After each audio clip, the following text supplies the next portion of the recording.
கடந்த 2 மாதங்களாவே காவேரி நீர்பிடிப்பு பகுதியில தொடர்ந்து கனமழை பெய்து வந்த நிலையில தற்போது மழையின் தாக்கம் கடந்த ஒரு 10 நாட்களாவே குறைந்துள்ளது.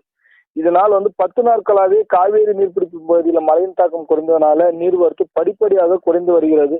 ஒகேனக்கலுக்கு நீர்வரத்து 10,000 கனஅடியிலிருந்து தற்போது 3,500 கனஅடிக்கு குறைந்துள்ளது, கடுமையாக சரிந்துள்ளது. இதனால் பாத்தீங்கன்னா ஒகேனக்கல் பகுதியில மீண்டும் பாறை திட்டுகளாக காட்சியளிக்கிறது.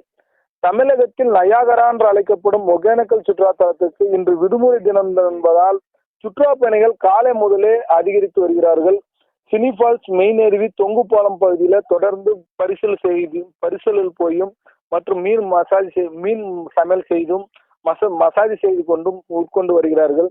காலை முதலே ஒகேனக்கலுக்கு சுற்றுலா பயணிகள் வருகை அதிகரித்து வருகிறது. இன்று விடுமுறை தினம் என்பதால் தொடர்ந்து கடந்த 3 தினங்களாவே காவேரி நீர்பிடிப்பு பகுதியில கனமழை பெய்து வருவதால இன்று மாலைக்குள் மேலும் நீர்வரத்து அதிகரிக்கும் என்று எதிர்பார்க்கப்படுகிறது. தொடர்ந்து தமிழகத்திலும் கர்நாடகா பகுதியிலும் தொடர்ந்து கனமழை பெய்து வந்தால் மட்டுமே ஒகேனக்கலுக்கு நீர்வரத்து மேலும் படிப்படியாக அதிகரிக்கும் என்று எதிர்பார்க்கப்படுகிறது.